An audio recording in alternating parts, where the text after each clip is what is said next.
नमस्कार, मी ज्योतिष योगेश प्रभाकरंगे. आज पॉझिटिव्ह न्यूज तर्फे आपल्याला दैनिक पंचांग आणि राशी भविष्य तसेच असा उत्तम असा सुविचार तुम्हाला व्हिडिओच्या सरतेशेवटी सांगणार आहे. तर व्हिडिओची सुरुवात करण्याच्या आधी आपण प्रथम श्री गणरायाचं वंदन करून तसेच श्री दत्त महाराजांना नक्षत्र व पंचांग देवतांना वंदन करून आपण व्हिडिओची सुरुवात करूया. प्रथम बघूया पंचांग. पंचांग काय आहे की श्री शालिवाहन शक चालू आहे, 1947 विश्वावसु नाम संवत्सर चालू आहे. तसेच विक्रम संवत 2081-82 चालू असून दक्षिणायन हेमंत ऋतू मार्गशीर्ष मास चालू आहे. त्याचबरोबर शुक्ल पक्ष चालू असून आजची इंग्रजी दिनांक 25/11/2025 असून आजचा वार हा मंगळवार आहे. तसेच आजची तिथी ही पंचमी असून आज उत्तराषाढा हे रवीचं नक्षत्र आहे. आज गंड योग असून बव हे दिवाकरण तर बाल हे रात्रीकरण आहे. तसेच चंद्र आज हा मकर राशीत आहे आणि गुरु हा त्याच्या उच्च अशा कर्क राशीत आहे. तर आजची शुभ मुहूर्त बघूया. शुभ मुहूर्त बघताना आपण सुरुवात करूया चर मुहूर्तापासून. तर चर मुहूर्त आहे 9:31 ते 10:53. लाभ मुहूर्त आहे 10:53 ते 12:14. अमृत मुहूर्त आहे 12:14 ते 13:35. शुभ मुहूर्त आहे 14:57 ते 16:18. तर या संपूर्ण कालावधीमध्ये तुम्ही शुभकर्म चालू करू शकता किंवा करू शकता. त्यानंतर आहे राहू काळ, की ज्या काळामध्ये तुम्ही काही कर्म करू नये शुभ तरी. तर ती आहे दुपारी 3 वाजेपासून 4:30 वाजेपर्यंत. त्यानंतर आपण शुभ अंक बघूया. तर आजचे शुभ अंक आहे 4, 5 आणि 6. त्यानंतर शुभ रंगाचा जर विचार केला तर काळा, लाल आणि तांबडा हे 3 रंग शुभ आहे. त्यानंतर आपण शुभ रत्नाचा जर विचार केला तर कुंडली मार्गदर्शनाशिवाय कुठलंही रत्न धारण करू नका. आजच्या याच्यानुसार शुभ रत्न आहे नीलम आणि ॲमेथिस्ट.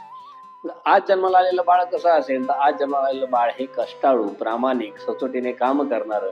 तसं तर सैन्य दल, कुठल्याही प्रकारच्या सैन्य दलामध्ये काम करून उच्च पदावर असं काम करणारं हे असणार आहे. आता आजचं म्हणजे 25/11/2025 राशी भविष्य बघूया. तर प्रथम बघूया मेष राशी. तर मेष राशीला नक्की दिवस कसा आहे. तर आज आपल्याला जे दिलेलं काम आहे ते तुम्ही प्रामाणिकपणे पार पाडा. बाकीचा दिवस तुमच्यासाठी अतिशय उत्तम असा आहे. जर वृषभ राशीचा जर विचार केला तर वृषभ राशीच्या लोकांनी आज आर्थिक व्यवहार जरा जपून करा. बाकी स्त्रियांसाठी आणि विद्यार्थ्यांसाठी आजचा दिवस अतिशय उत्तम असा आहे. त्याचबरोबर मिथुन राशीचा जर विचार केला तर आज मिथुन राशीच्या लोकांनी अति बोलणे टाळा, कारण तुम्ही जेवढे जास्त बोलाल तेवढे तुम्ही वाचाळ दिसाल. त्यामुळे आजूबाजूच्या लोकांना तुमच्याबद्दल तशा वाचाळ असण्याच्या ज्या काही भावना आहेत त्या वाटू शकतील. त्यामुळे अति बोलणे टाळा. बाकीचा दिवस अतिशय उत्तम आहे. कर्क राशीचा जर विचार केला तर आपल्या राशीस्वामी तर आज नक्षत्र आहे. त्यामुळे आज आपल्याला ते खूप फायदेशीर होणार आहे आणि या फायद्याचा उत्तम असा वापर संपूर्ण तुमच्या कार्यक्षेत्रामध्ये तुम्ही करून घ्या आणि उत्तम दिवस असा आजचा व्यतीत करा. त्यानंतर सिंह राशीचा जर विचार केला तर आज आपल्याला आपल्या व्यवसायामध्ये नवीन काही अपॉर्च्युनिटी मिळू शकतील. त्यानुसार काही कामं केलेली असतील तर त्याचा आज आपल्याला लाभ होऊ शकतो. काही जुनी व्यावसायिक लोकांकडनं पैसे येणं असतील तर ते आज येणं येईल. तर आज आपल्यासाठी नक्की लाभाचा दिवस आहे. त्यामुळे लाभ झाल्यास आमच्या दिलेल्या व्हॉट्सअप नंबरवर किंवा फोनपे नंबरवर नक्की पैसे पाठवा.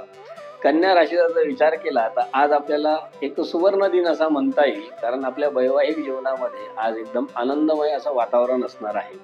तर त्यामुळे संपूर्ण कुटुंब देखील आनंदाच्या एका धारेत वाहत असणार आहे.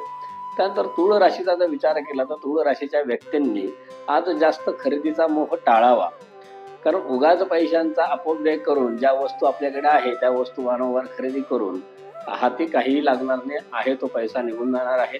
बाकीचा दिवस तुमच्यासाठी अतिशय उत्तम असा आहे. वृश्चिक राशीचा जर विचार केला तर आज आपल्या स्वभावाचा, आपल्या बोलण्याचा, आपल्या आजूबाजूच्या लोकांना त्रास होतोय का नाही याचा तुम्ही नक्की विचार करा आणि त्यानुसार बोला.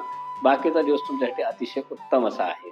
धनुराशीचा जर विचार केला तर आज धनुराशीच्या लोकांना देखील दिवस खूप छान आहे. पण ज्या लोकांना कंबर किंवा पायाचे काही व्याधी असतील, समजा स्पॉन्डिलायसिस असेल किंवा त्या संदर्भातल्या काही व्याधी असू शकतील, व्हेरिकोज वेन्स असू शकतील, तर अशा व्यक्तींनी ह्या आजारापणासाठी जे काही पथ्य दिलेली ते पथ्य पाळावीत आणि जास्त काम करू नये. आजारी लोकांनी बाकीच्यांनी काम करायला काही हरकत नाहीये.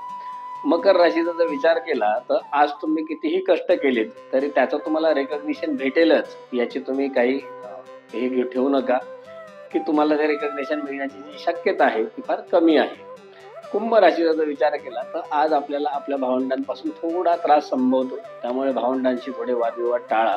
बाकीचा दिवस तुमच्यासाठी अतिशय छान असा आहे. मीन राशीचा जर विचार केला तर आज आपल्याला संततीकडून काही ना काहीतरी सुवार्ता मिळतील. ते शाळेत असतील तर शाळेतून त्यांचा रिझल्ट चांगला येईल किंवा त्यांच्याबद्दल रिमार्क्स चांगली येऊ शकते. जॉबला असतील तर तिथे त्यांना काही अप्रेझल मिळाले अशा काही बातम्या येऊ शकतील किंवा प्रोफाईल त्यांचा अपग्रेड झाला असे काही वार्ता येऊ शकते.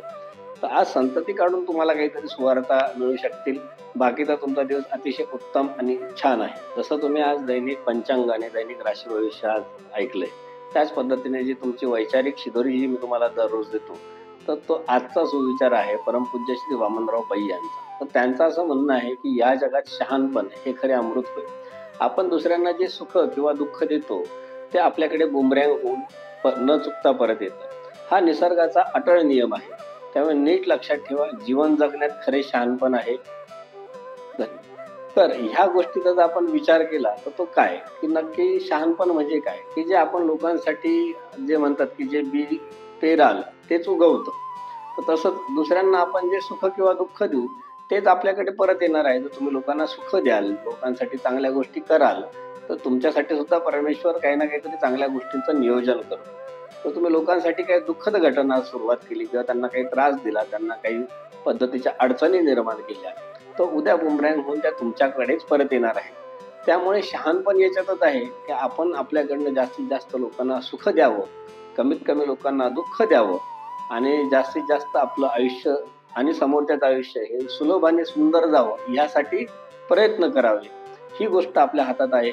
हे परमपूज्य वामनराव पै यांना या सुविचारातून सांगायचं आहे. तर तुम्ही देखील शहाणपणाची वर्तणूक नक्की ठेवा आणि आयुष्य स्वतःचं आणि समोरच्याचं उत्तम असं जाईल याची तरतूद नक्की तुम्ही करा. धन्यवाद. नमस्कार. श्री गुरुदेव दत्त.